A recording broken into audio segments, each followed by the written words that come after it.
Et voilà, je crois que c'est bienvenue.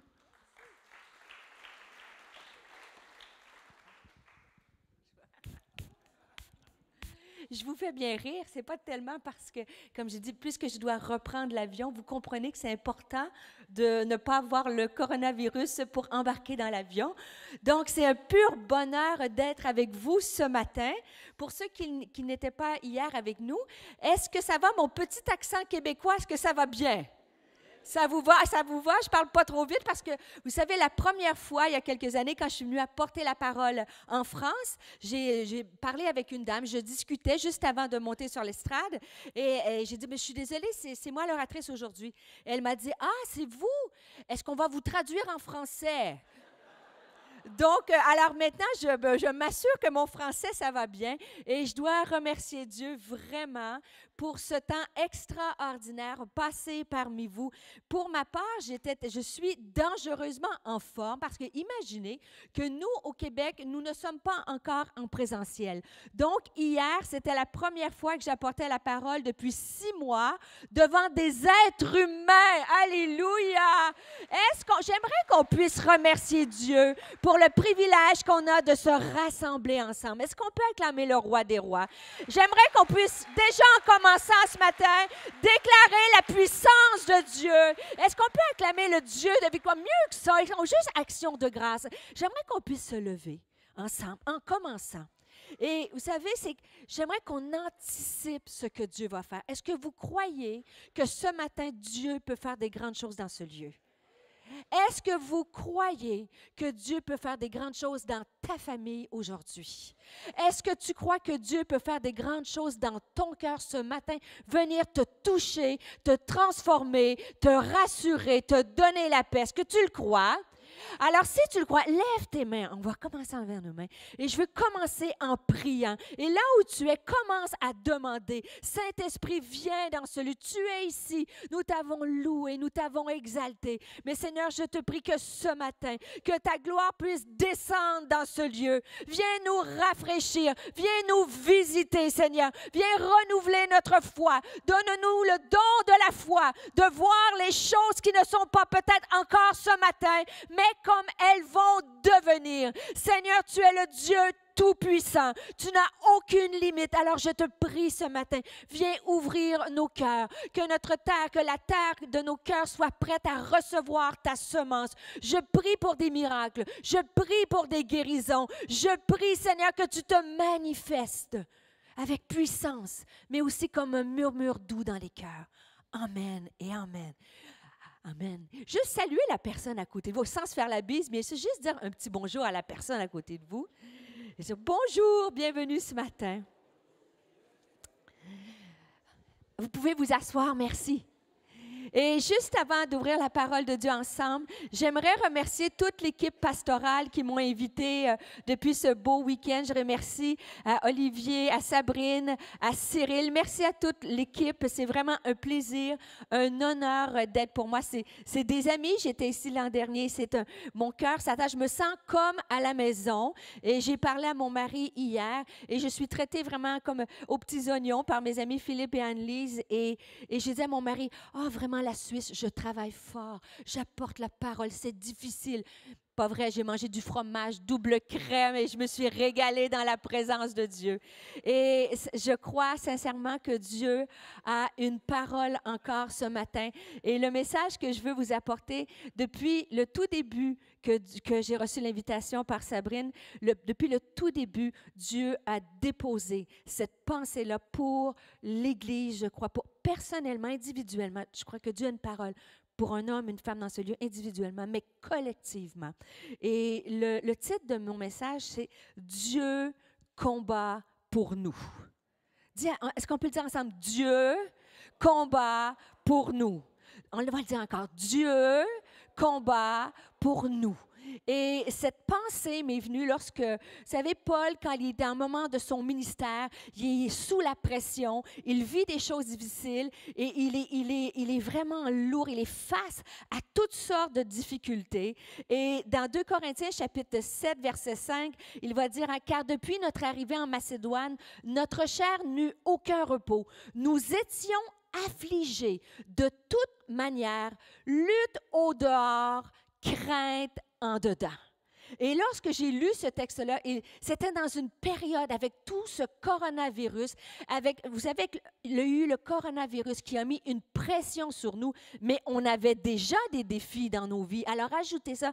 Et il y avait une saison, quand je suis arrivée, quand tout ça s'est déclaré, moi j'étais au Congo-Kinshasa pour apporter la parole. Je suis revenue dans les derniers vols du Canada. Et quand je suis arrivée, tout était paralysé. Le Québec était en pause et l'avenir, qu'est-ce qu'était l'avenir? On dirait que la vie ne serait plus jamais la même. Et j'ai ressenti comme ce sentiment de Paul, des luttes au dehors, des craintes en dedans. Et je ne sais pas si vous avez eu la même expression ici, mais au Canada, on a appelé cette pandémie-là comme on a comparé cette pandémie-là à la Troisième Guerre mondiale. La seule chose, c'est que l'ennemi était microscopique. C'était fou de voir qu'on était paralysé sur toute la planète, complètement paralysé par un ennemi qui était microscopique. Et le Seigneur, quand j'ai entendu cette pensée de Troisième Guerre mondiale, je me suis dit, c'est exactement ça. On est en combat, on est en guerre, mais on n'est pas juste en guerre contre un virus, on est en guerre avec tout ce qui se passe autour de nous. Et là, vous allez dire, ah, la petite Canadienne, elle est toute petite, toute blonde, mais vous allez voir la parole de Dieu. Et là, je ne veux pas vous choquer. Je sais que les Suisses, c'est pacifique, hein? On vous entend pas partout, la Suisse, mais c'est les violents qui s'emparent du royaume de Dieu. Et il y a des combats, il y a des luttes. Mais la bonne nouvelle, c'est que nous servons le Dieu de victoire. Est-ce que vous êtes avec moi ce matin? Dites, si vous connaissez le Dieu de victoire, poussez-moi un cri de victoire, là. Allez! Ah, je suis désolée de ce côté-ci, mais je pense que de ce côté-là, ils sont plus victorieux que vous. Essayez donc, montrez-leur que vous êtes victorieux. Ah! Et ici, est-ce que j'ai des gens qui sont victorieux? Ouais! Ah, et je crois que c'est au centre que ça se passe. Est-ce qu'ici, il y a des gens victorieux? Ouais! Et on va regarder trois façons de réagir lorsque nous sommes face à un ennemi, lorsque nous sommes face à une menace dans nos vies, lorsque nous sommes face à un combat. Et quand je dis un combat, bien sûr, il y a toute cette pandémie-là, mais on a des combats dans nos maisons, avec nos enfants, on a des combats au travail, dans nos relations, dans nos mariages. Et il y a trois façons que j'aimerais partager avec vous. Comment réagir face à la menace? Premièrement, garde ta paix, car Dieu combat dans ta situation. Vous pouvez dire amen n'importe quand parce que c'est super bénissant de savoir ça. Garde ta paix, car Dieu combat dans ta situation. Garde ton focus, car Dieu te donne une direction. Amen? Et garde ta foi. Et ça va être tellement puissant, car Dieu change tes champs de bataille en champs de bénédiction. Et les deux textes qu'on va partager ensemble ce matin, je vais mettre deux textes en parallèle, deux endroits, parce que quand on regarde dans la parole de Dieu, dans l'Ancien Testament, on voit à plusieurs reprises comment le peuple de Dieu, comment le peuple d'Israël a été confronté à des ennemis. Constamment, pour entrer dans la terre promise, constamment, ils ont fait face à des ennemis. Et on va regarder l'histoire du roi Josaphat en parallèle avec Moïse, le peuple de Dieu, quand ils sont sortis du pays d'Égypte. Et j'ai voulu, au niveau théologique, mettre en parallèle ces deux textes-là, parce que dans les deux textes, c'est de ces deux textes-là que j'ai tiré les trois principes que je veux regarder avec vous. Et si je vous ramène dans l'histoire, on parle du roi Josaphat. Josaphat était un bon roi. Et c'était un roi, il était sous la menace et il y avait des ennemis. Les Moabites étaient envahis. Il y avait toutes sortes de Hittes. Et si j'étais dans une réunion de femmes, je dirais, il y avait les Hittes, les Moabites, les Ammonites, la cellulite, toutes les Hittes étaient là. Et Josaphat, face à cet ennemi-là, c'est écrit dans 2 Chroniques, hein, dans sa frayeur, il chercha l'Éternel. Et ça, c'était une bonne façon de faire. Mais quand on regarde le détail, par contre, quand on le regarde au peuple d'Israël, quand Moïse libère le peuple d'Égypte, Pharaon laisse aller le peuple et finalement, Pharaon se repent. Et là, Moïse et le peuple sont face à la mer Rouge. Et eux, qu'est-ce qu'ils ont dit? Face à la mer Rouge, ils n'ont pas cherché l'Éternel. Ils ont dit, « Pourquoi tu nous as fait sortir d'Égypte? On était bien mieux en Égypte. » Alors, je ne sais pas. Je sais qu'ici, dans cette Église, vous êtes très spirituels. Nous sommes tous très spirituels, mais si on est honnête, face à la menace dans nos vies, face à une situation, à l'université, à l'école, partout dans nous, lorsqu'on a une menace, il y a des jours, des saisons de notre vie, quand je suis menacée, je cherche l'Éternel. Mais peut-être il y a un homme, une femme dans ce lieu. Et moi, je me suis déjà trouvée de l'autre côté. Il y a une menace, tu es face à la mer Rouge, tu as les cavaliers, tu as Pharaon derrière toi, tu penses que c'est impossible. Puis des fois, inconsciemment, même si tu aimes Dieu de tout ton cœur, tu te dis, pourquoi Seigneur? Pourquoi je suis rendu? Pourquoi tu n'es pas avec moi? Comment tu vas me délivrer de ça? Mais la bonne nouvelle, c'est que peu importe l'intention, peu importe la façon, comment ils ont réagi, dans les deux cas, Dieu leur a donné la victoire. Et on va regarder comment ça s'est passé. Et alors, premièrement, garde ta paix, car Dieu combat pour toi dans ta situation. Et le premier texte, c'est fascinant. Si vous prenez des notes, tout est à l'écran, mais c'est dans le livre des Chroniques, 2 Chroniques, chapitre 20, versets 15 à 17. Et c'est exactement, c'est Josaphat avec tout le peuple. Et ils ne savent pas quoi faire. Ils sont vraiment sous l'oppression. L'ennemi fait rage. Ils sont une multitude. Et le texte va comme suit, verset 15. « Soyez attentifs, tout Juda et habitants de Jérusalem, et toi, roi Josaphat, et c'est un Lévite qui, Dieu va parler à travers la bouche d'un Lévite, va dire, « Ainsi vous parle l'Éternel, ne craignez point et ne vous effrayez point devant cette multitude nombreuse. » Et c'est fascinant parce que déjà d'être nombreux, c'est beaucoup de monde, mais là, c'est une multitude nombreuse. Alors, dis à ton voisin, à ta voisine, ça, c'est vraiment épeurant, ça. Ils sont une multitude nombreuse et il dit, « Ne vous inquiétez pas, car ce ne serait pas vous qui combattrez, ce sera Dieu. Demain, descendez contre eux, ils vont monter par la colline de Tite et vous les verrez à l'extrémité de la vallée en face du désert de Jéruel. Vous n'aurez point, moi ça fait du bien à mon âme, vous n'aurez point à combattre en cette affaire. Présentez-vous, tenez-vous là et vous verrez la délivrance de l'Éternel vous accordera. Juda et Jérusalem, ne craignez point et ne vous effrayez point. Demain, sortez à leur rencontre. » Et j'aime tellement cette pensée que face à une multitude nombreuse, je veux te dire ce matin que Dieu te dit, tiens-toi là où tu es et je vais te donner la victoire sur ton ennemi. Et si tu mets en parallèle le même texte de Moïse, maintenant je vous ramène dans le texte de Moïse dans Exode et on retrouve cette même pensée-là. Alors que le peuple est face à la mer Rouge, Exode 14, verset 14, ça dit, « Et Dieu, cette fois-ci, par la bouche de Moïse, dira, ne craignez rien, restez en place. » Et je ne sais pas si vous voyez la technique de Dieu ne change pas dans son principe. Autant avec Josaphat, autant avec Moïse et autant avec nous en 2020, il nous dit, ne crains rien, reste à ta place, reste dans ma présence et tu vas voir le miraculeux que je vais faire pour toi. Il dit, ne craignez rien, restez en place et regardez la délivrance de l'Éternel va vous accorder en ce jour. Car les Égyptiens que vous voyez aujourd'hui, vous ne les verrez plus jamais. Et l'Éternel combattra pour vous et vous, gardez le silence. Et lorsqu'on étudie le texte, en français, c'est traduit par « garder le silence », mais en anglais, qui est une traduction qui est plus juste, plus près du texte original, ça dit « hold your peace »,« keep your peace ». Et c'était, pour moi, c'était une révélation quand tu es face à une menace. Dis, garde ton âme sur Dieu. Garde ta paix parce que Dieu combat pour toi. Le rôle de Dieu, c'est combattre. Mon rôle à moi, c'est travailler à ma paix, rechercher la paix. Est-ce que vous comprenez la subtilité? Il faut être convaincu au plus profond de notre âme que Dieu pendant que tu es assis ici, pendant que tu es en prière, pendant que tu mets Dieu en premier, pendant que tu marches dans l'obéissance, pendant que tu travailles à ta paix, même si tu ne le vois pas en ce moment, Dieu est en train de te donner victoire sur ton ennemi. Garde en plein combat, en pleine menace, garde ta paix avec Dieu.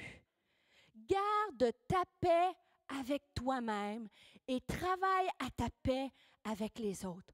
Et ça, c'est notre rôle. Dieu te demande, garde ta paix avec moi, garde ta paix avec les autres et avec toi-même. Et il y a un verset qui a marqué, il y a 2 ans de cela, dans les fonctions pastorales que j'occupe à l'Église Nouvelle Vie, je fais beaucoup de relations d'aide. Et c'était une période où, dans la vie d'une grande Église, vous savez, une grande Église, on est avec les 2 campus, maintenant plus de 4000 personnes. Et 4000 personnes, c'est 4000 grandes bénédictions, mais c'est aussi 4000 grands défis.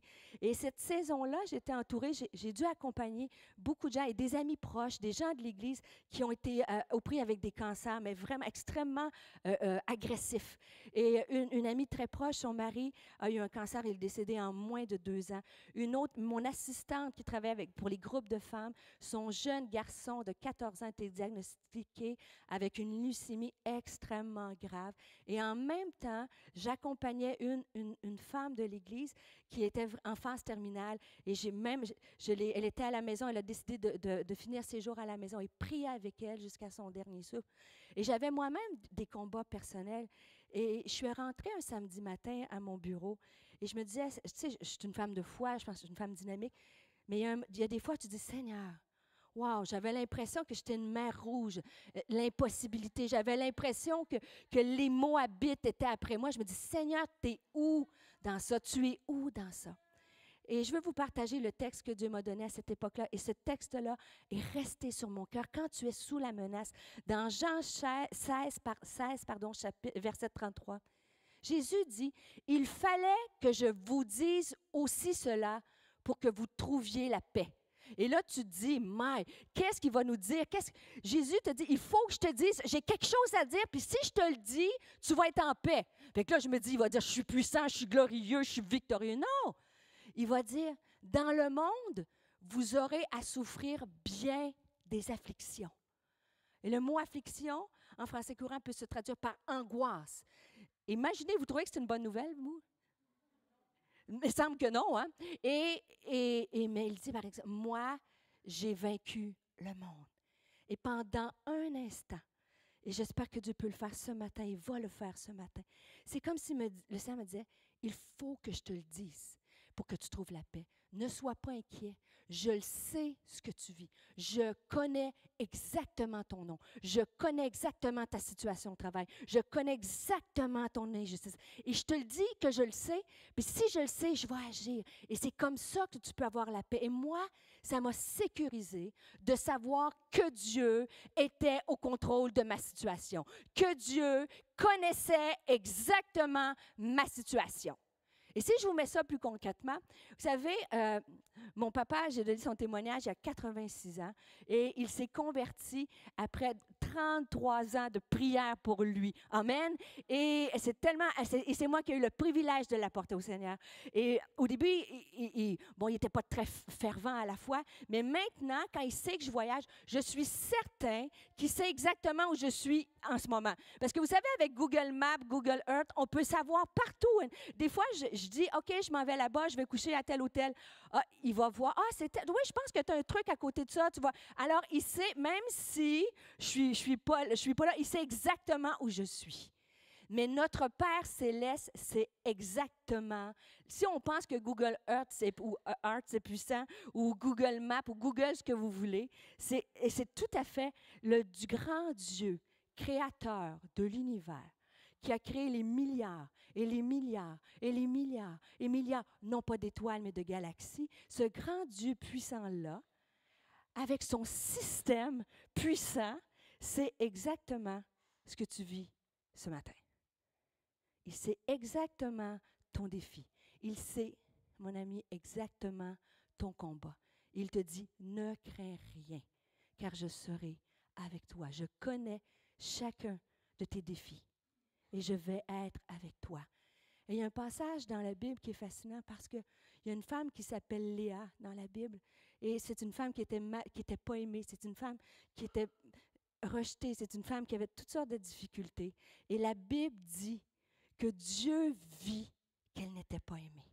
Et c'est extrêmement puissant de savoir aujourd'hui. Comme il dit, hein, il fallait que je te le dise. Je suis au courant de ta situation. Je sais tes angoisses. Je sais tes défis. Comme Léa, il savait l'état de son cœur. Il te dit ce matin, il faut que je te le dise. Je sais ce que tu vis. Mais ne crains rien. J'ai vaincu le monde. Amen. Et quand te dit Dieu combat pour toi, toi, garde ta paix. Et vous, gardez la paix. La deuxième clé que je veux partager avec vous, c'est garde ton focus, car Dieu te donne une direction. Je reviens à mes deux textes. Dans 2 Chroniques, chapitre 20, verset 12, on va voir Josaphat encore là sous la pression. Ça veut dire, Josaphat va dire, car nous sommes sans force devant cette multitude nombreuse qui s'avance contre nous et nous ne savons que faire. Mais nos yeux sont sur toi. Est-ce que tu es ce matin dans une situation où tu ne sais pas comment réagir? Tu ne sais plus quoi faire dans ta maison. Tu ne sais plus quoi faire avec peut-être une maladie. Tu ne sais plus quoi faire. Et Josaphat va donner une clé. Je ne sais plus quoi faire, mais mes yeux sont sur toi. Quand nos yeux sont sur Dieu, c'est là que Dieu vient nous donner une stratégie. Garde ton focus, car Dieu va te donner une direction. Savez-vous que Dieu parle encore aujourd'hui? Avec Moïse, je vous ramène avec Moïse, le peuple d'Israël. Ils sont face encore, vous êtes avec moi, à la mer Rouge. Dans Exode 13, versets 20 à 22, il va dire, « Les Israélites partirent de Soukko et campèrent à Étam, en bordure du désert. L'Éternel marchait à leur tête, le jour dans une colonne de nuée pour leur montrer le chemin, et la nuit dans une colonne de feu pour les éclairer, afin qu'ils puissent marcher le jour et qu'ils puissent marcher la nuit. » La colonne de nuée ou la colonne de feu se trouvait en permanence à la tête du peuple. Et j'étais touchée parce que c'est facile de marcher le jour, mais c'est difficile de marcher la nuit quand on ne sait pas quoi faire. Et Dieu a pourvu une colonne de feu pour les éclairer. Je reviens avec le texte et je m'en viens, je vais vous sortir l'application dans quelques instants, mais gardez l'idée. Josaphat ne sait pas quoi faire, mais ses yeux sont sur Dieu. Le peuple d'Israël, il tourne dans le désert, ils ne savent pas où aller, mais Dieu les conduit par une colonne, une nuée. Il les fait marcher de jour comme de nuit. Et c'est exactement le même principe. Lorsque Josué arrive face au Jourdain, encore là, une impossibilité. Et Dieu va parler encore. Dans Josué 3, verset 3 à 4, ça dit, « Lorsque vous verrez l'arche de l'Alliance, c'est la présence de Dieu. C'est là où Dieu résidait à cette époque-là. Lorsque vous verrez l'arche de l'Alliance de l'Éternel, votre Dieu, porté par les sacrificateurs, les Lévites, vous partirez du lieu où vous êtes et vous vous mettrez en marche après elle. Elle vous montrera le chemin que vous devez suivre. » Ça dit dans une autre version, « Ainsi vous saurez quel chemin emprunter, car vous n'avez point encore passé par ce chemin, ou vous n'avez jamais fait ce trajet. » Église Neuchâtel, je crois que vous êtes face à un Jourdain, que vous êtes face à des impossibilités. Mais Dieu va vous donner la direction.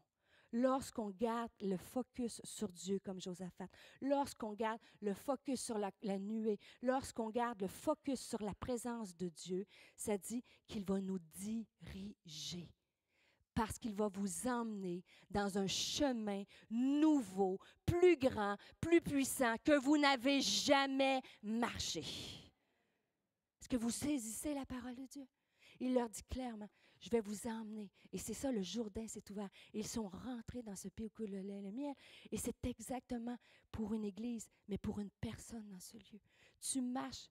J'avais sur mon cœur des jeunes dans ce lieu. Vous êtes face à des défis. Vous êtes face à toutes sortes, un carrefour, des chemins devant vous. Et tu ne sais peut-être pas exactement quelle voie emprunter. Mais si tu gardes ton focus, Dieu peut te révéler. Et soyez certains que ça ne sera pas une colonne de feu. Ça ne sera pas une nuée. Bien certain, Dieu ne parle pas comme ça en 2020. Mais Dieu va, si vous cherchez, vous gardez comme Josaphat, il va vous donner la sagesse, le discernement. Et vous savez, cette pensée, la Bible dit, invoque-moi et je te répondrai. Je t'annoncerai des choses cachées, des choses que tu ne connais pas. Et je veux vous encourager, pas d'un point de vue mystique, Dieu ne parlera pas, Olivier, je te parle. Je crois que quand tu vas sortir d'ici, il faut que tu tournes à droite à la prochaine rue. Non, Dieu ne parle pas de cette façon. Mais Dieu, si on met nos regards sur lui, si on suit sa présence, il imprègne dans nos cœurs. Encore, il peut se révéler. Il veut parler. Des fois, il murmure Dieu. Et c'est pour ça, quand quelqu'un murmure, il faut qu'on tende l'oreille. Je veux vous encourager à la maison. Vous savez, maintenant, on a l'Église en ligne. On peut écouter 14 messages en 2 heures. C'est super. Mais il n'y a rien de mieux qu'aller dans le lieu secret. Et Seigneur, parle-moi, murmure-moi ta direction pour mon Église, pour ma maison, pour mes enfants. Et il y a quelque temps de cela, j'ai écrit un livre qui s'appelle « Précieuse comme un diamant ». Et c'était, je commençais dans le ministère et Dieu m'a mis cette pensée-là. Et c'était particulier parce que je me disais, Seigneur, j'avais vraiment ressenti ça en prière, mais je me dis, Seigneur, qu'est-ce que j'ai à écrire, moi, dans un livre? Tu sais, je ne suis pas pasteur Claude, je n'ai pas bâti une église de 4000 personnes.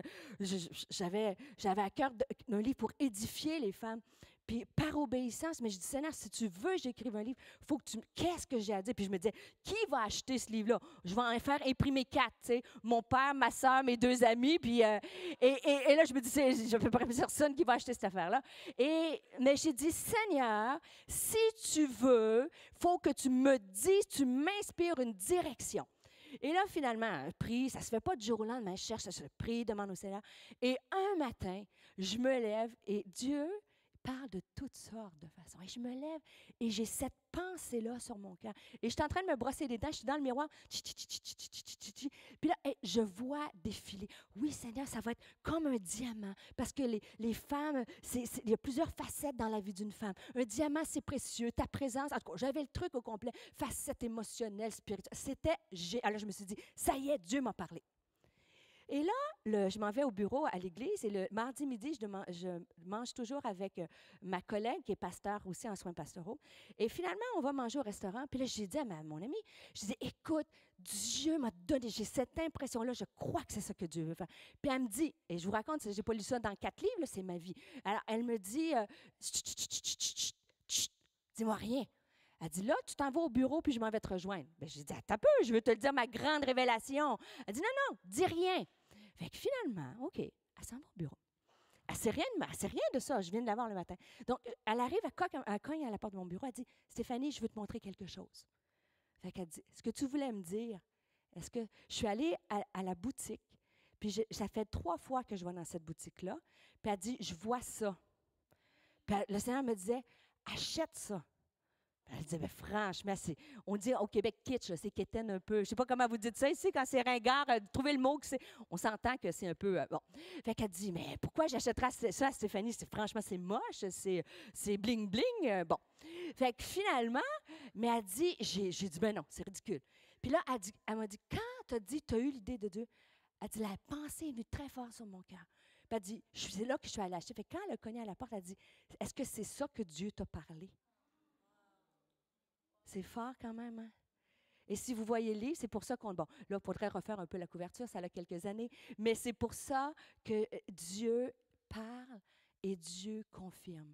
Et je veux juste vous dire que garde ton focus sur Dieu et il va te donner la direction. Et le dernier point, alors que j'arrive à la fin de ce message-là, garde ta paix.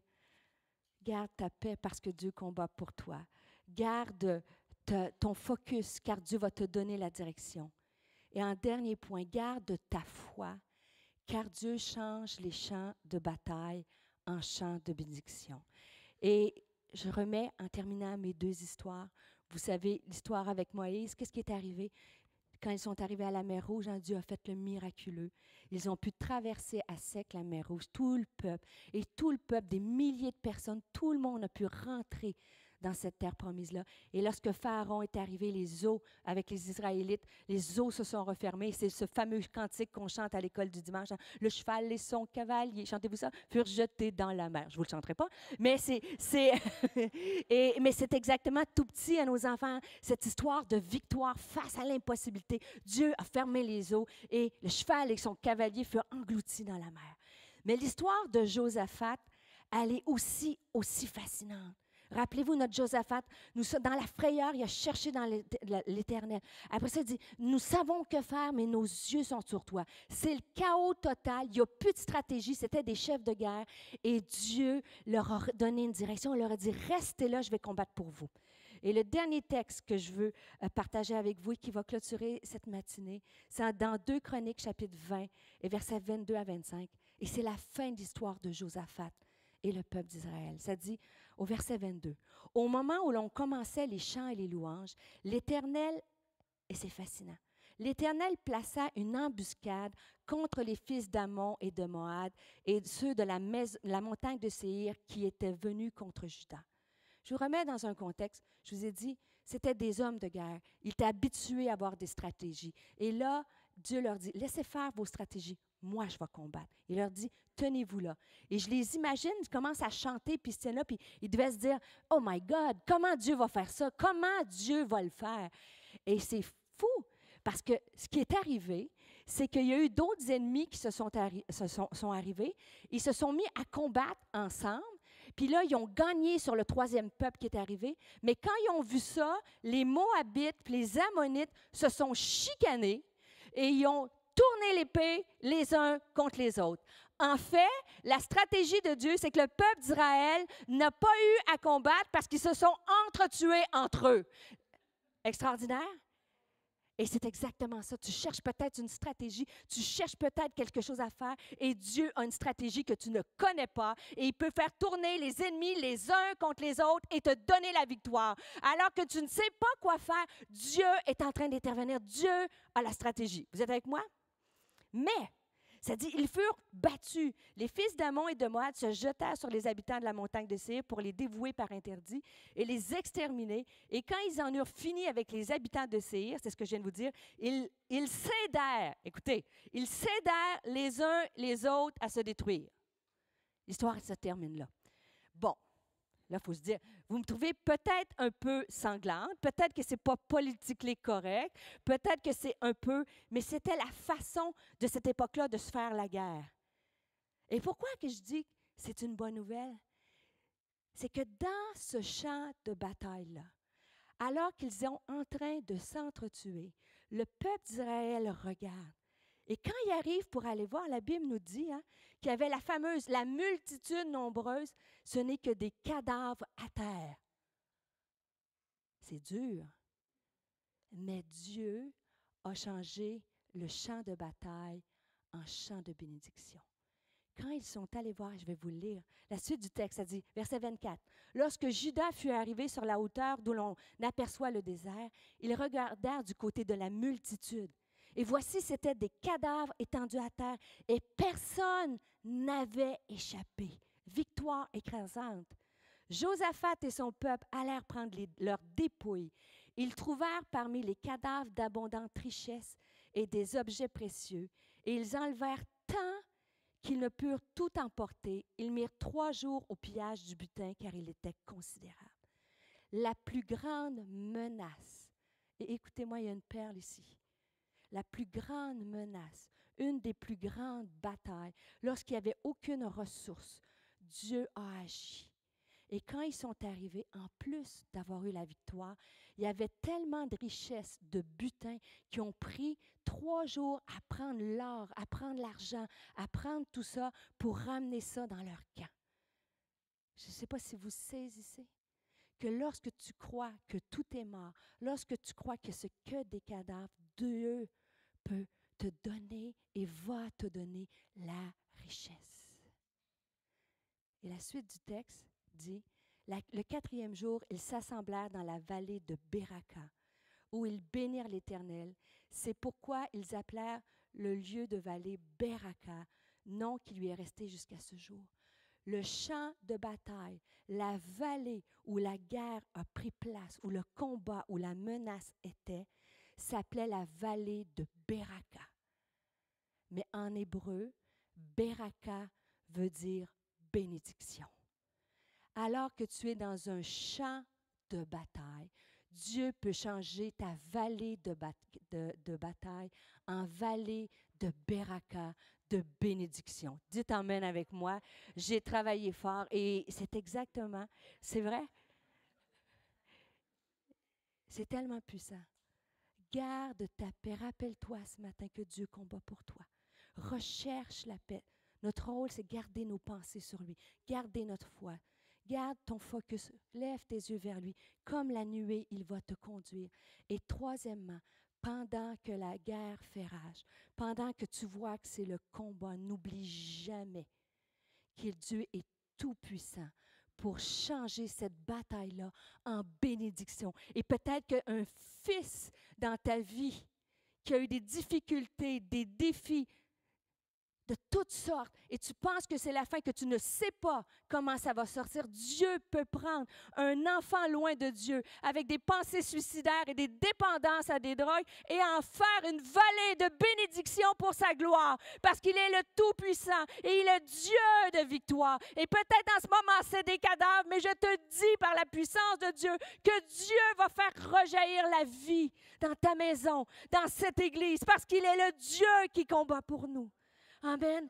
Et pendant que c'est ici ce matin, que tu ne le saisis pas, garde dans ton cœur cette image, que tu revois que tu vas emmener des richesses dans ta maison, que tu vas venir dans la maison de Dieu, tu vas ramener des richesses. Il change les lieux de bataille en vallée de bénédiction.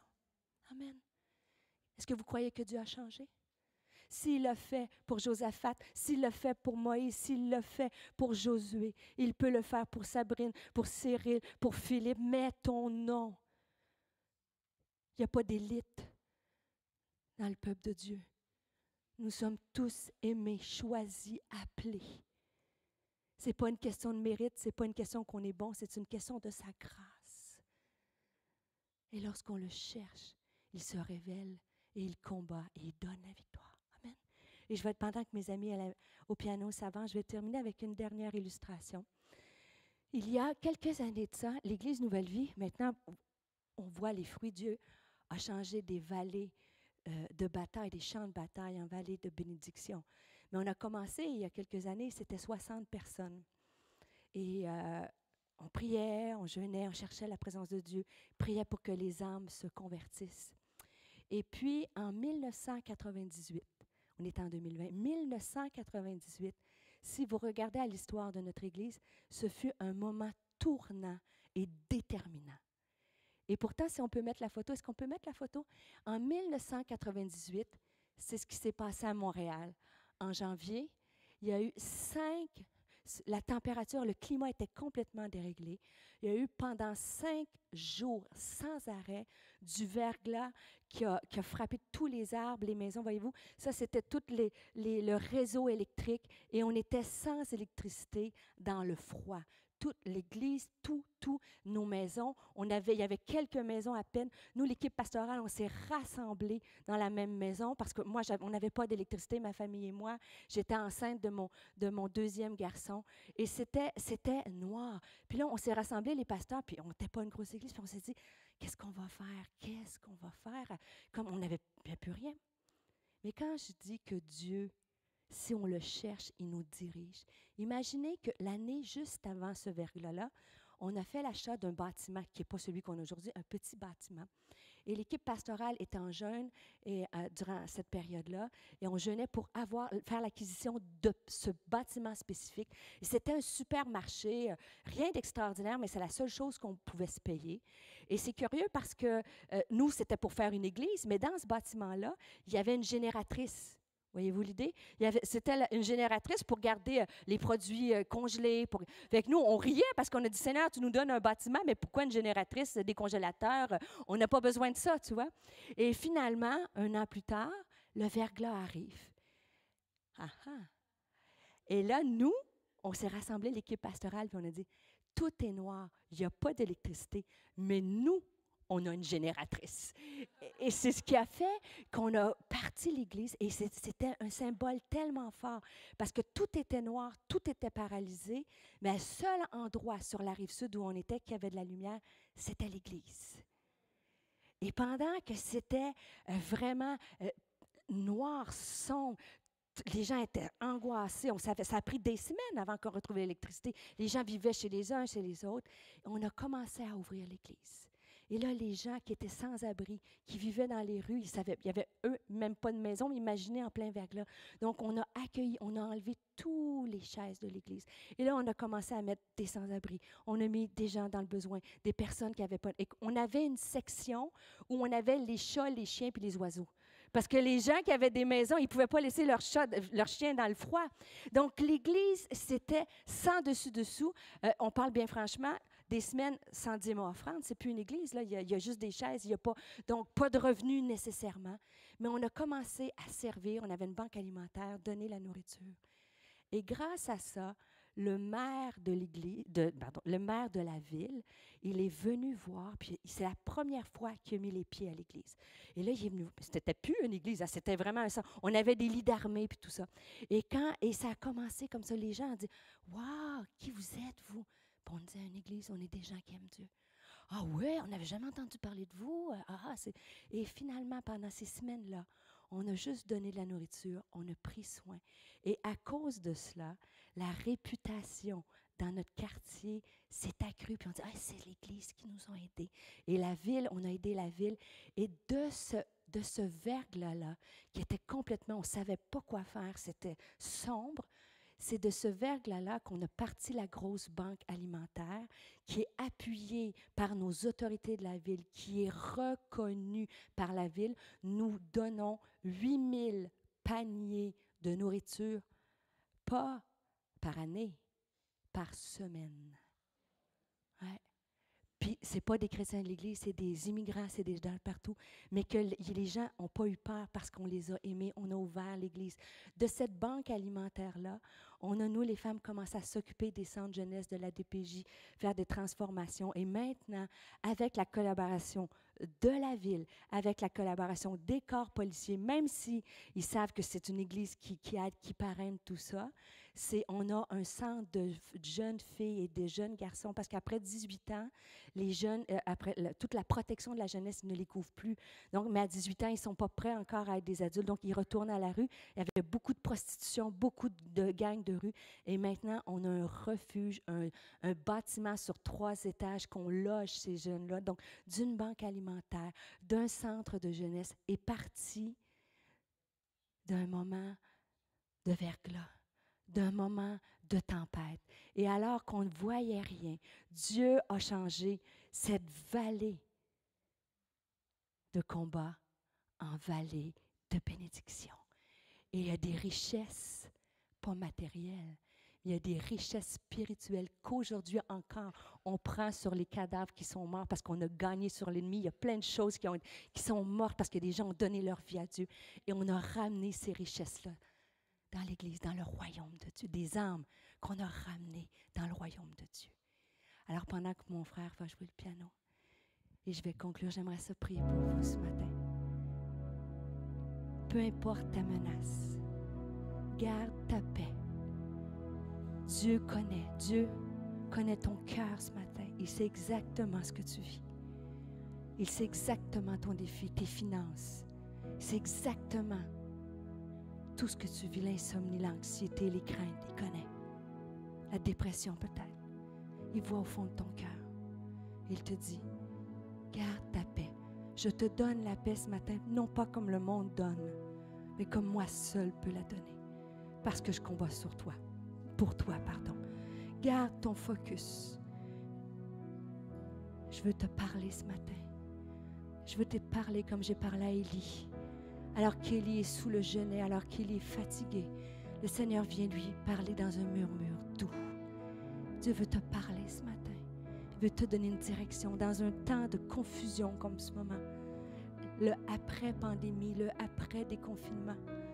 Comment on vit l'école? Comment on vit l'Église après le déconfinement? Comment on vit nos maisons, nos familles dans cette saison-là? Dieu peut te donner une direction. Si tu es un père de famille dans ce lieu, Dieu peut te donner une direction pour ta maison. Si tu es une mère de famille, Dieu peut te donner une direction pour tes enfants. Si tu es un étudiant, Dieu peut te donner une direction pour ton appel, ta destinée, ta carrière. Il est ici, il parle, il n'a pas changé. Dieu est le même, hier, aujourd'hui et éternellement. Et je veux te dire, peu importe ton plus grand combat, peu importe ta plus grande bataille, il change les vallées de bataille en vallées de Beraka, en vallées de bénédiction. Et je te dis que tu vas ramener des richesses incroyables. Que lorsque Dieu va te donner cette victoire, tu proclameras les richesses de Dieu. Les victoires sur ta vie, les victoires dans ta maison, les victoires dans ton église, les victoires dans cette ville et les victoires dans ce pays. Amen. Est-ce qu'on pourrait se lever ensemble? On va chanter un dernier chant et on va conclure en prière. Alléluia, Jésus. Alléluia, Jésus, Jésus. Alléluia.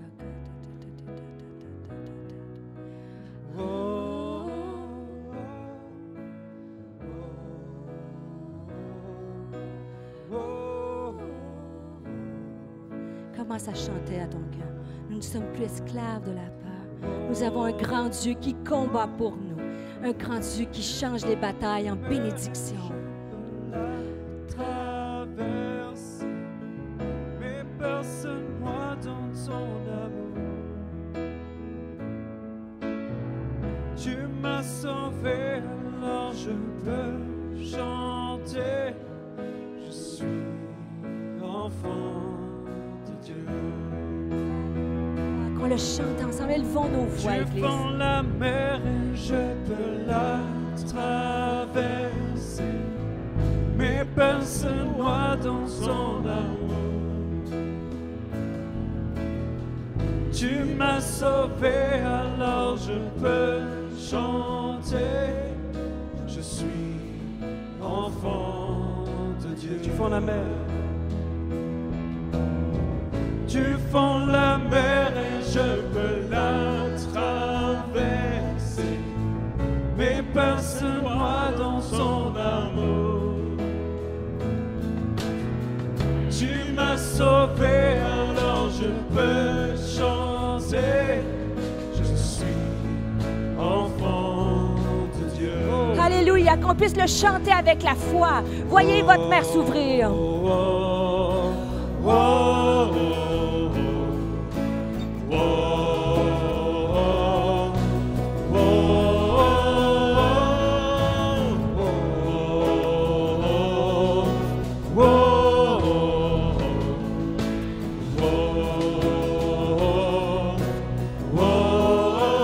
Alléluia, déclare-le par la foi. Tu fends la mer et je peux la traverser. Mais personne-moi dans ton amour. Tu m'as sauvé, alors je peux chanter. Je suis enfant de Dieu. Je ne suis plus esclave de la peur. Je suis enfant de Dieu. Je ne suis plus esclave de la peur. Je suis enfant de Dieu. Encore une fois, déclare-le. à Je ton ne âme. suis plus esclave de la peur. Je suis Encore une enfant de Dieu. Encore une fois, je ne suis plus esclave. Je ne suis plus esclave de la peur. Je suis enfant de Dieu. Alléluia. Vous savez, on ne fait pas toutes ces heures d'avion-là en pleine pandémie. On était 30 dans l'avion du Canada vers la Suisse. majoritairement les Suisses qui rentraient chez eux. J'étais une des rares Québécoises qui venaient ici. Et j'ai voulu venir ici à la demande de vos pasteurs parce que je crois sincèrement que Dieu veut agir puissamment. Il a agi hier et il veut agir ce matin puissamment aussi. Et j'aimerais juste demander, vous avez été extraordinaire, mais juste de fermer les yeux. Bien sûr, avec toutes les mesures sanitaires, on est beaucoup dans ce lieu. C'est difficile de s'avancer en avant et de respecter les mesures barrières. Mais le Saint-Esprit, là où vous êtes, du derrière de la salle jusqu'au devant, de chaque côté jusqu'au balcon, le Saint-Esprit n'est pas limité. Il est ici. Dieu est omnipuissant, il est omniprésent, il est dans ce lieu. Et Dieu sait tes batailles, il sait tes combats, il sait, comme Paul, lutte au dehors, crainte en dedans, peut-être pour toi ce matin. Et j'aimerais, pendant que tout le monde a les yeux fermés, j'aimerais prier pour toi. Je voudrais, Dieu nous demande de faire un pas de foi. Jésus devant Bartimée, l'aveugle, il lui a demandé, Jésus savait qu'il était aveugle. Il a dit à Bartimée, que veux-tu que je te fasse? Il fallait que Bartimée dise son besoin, que je recouvre la vue. Jésus, ce matin, te dit, que veux-tu que je te fasse pour toi?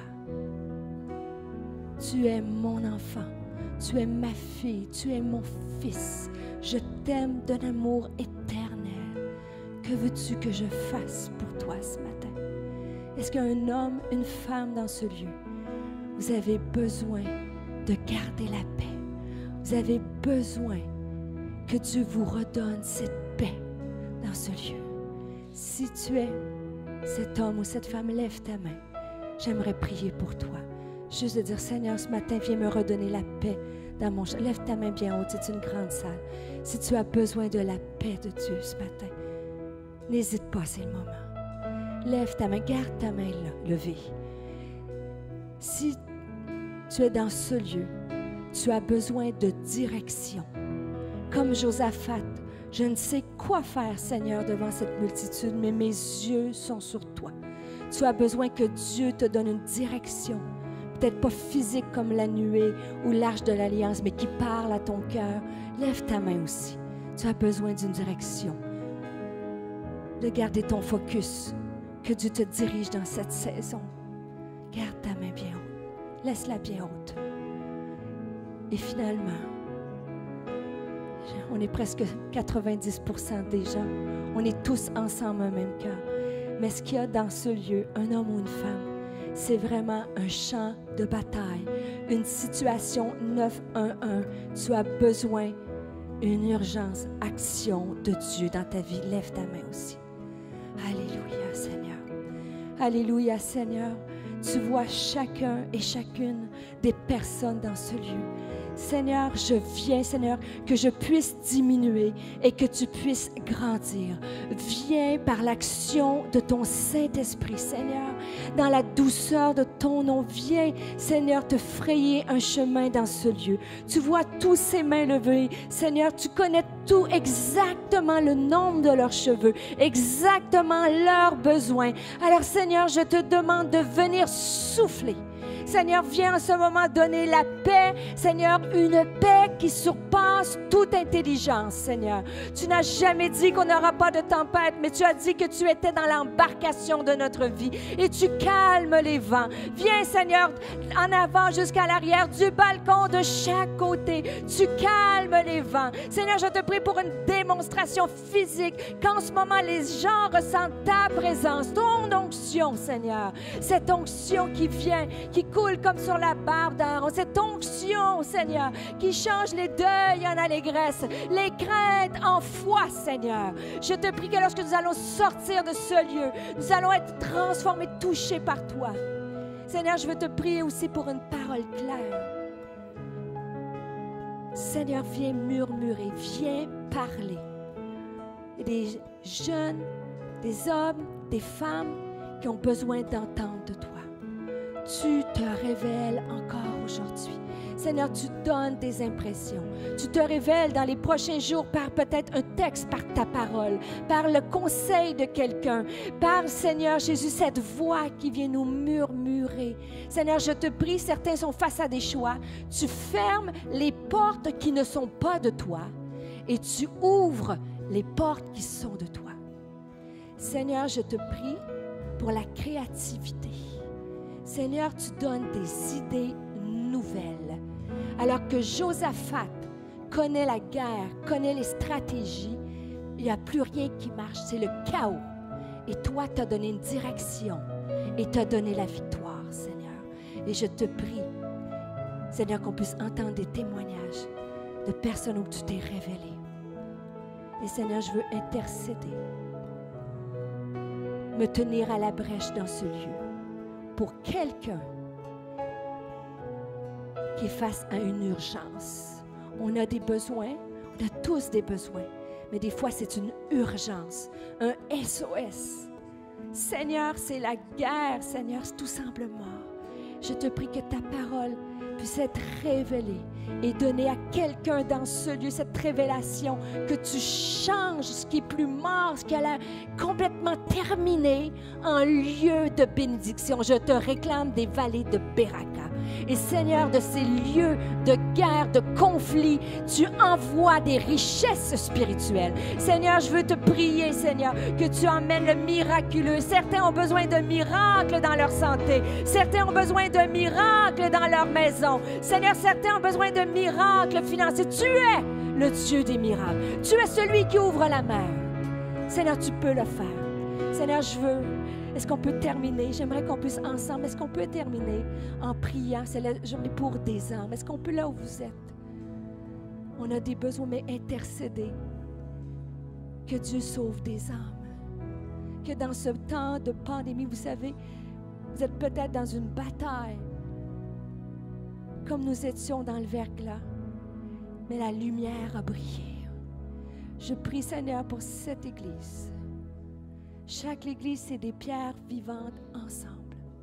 Seigneur, fais briller ton peuple, ton Église en Suisse, Seigneur. Toutes les Églises, mais cette Église, puisque je suis invitée ce matin, viens, Seigneur, je te prie. J'intercède, Seigneur, comme Abraham priait, que ce soit pour une âme, Seigneur. Sauve des âmes cette année. Je prie que tu sauves des âmes cette année. Seigneur, je te prie pour un réveil, Seigneur, à travers chaque homme, chaque femme, Seigneur, qui va partager ta parole à une personne, qui va montrer un geste de compassion à une personne, Seigneur. Toi, tu as marché sur cette terre et tu étais ému de compassion pour la foule qui n'avait pas de berger, qui avait faim. Seigneur, je te prie, rends-nous émus de compassion dans un temps de pandémie où tout est ébranlé, que ton Église soit solide comme un roc et qu'elle brille, Seigneur, et qu'elle ait un témoignage, Seigneur, proclamer Jésus-Christ mort et ressuscité. Seigneur, je te prie pour des âmes. Je te prie pour des âmes. Nous ne savons peut-être pas la stratégie, mais toi, tu peux emmener des âmes en autorité, des âmes de toutes sortes, des gens dans le besoin, des itinérants, des gens en influence, Seigneur. Seigneur, attire et qui emmène ce réveil dans ce lieu. C'est dans le nom de Jésus que nous t'avons.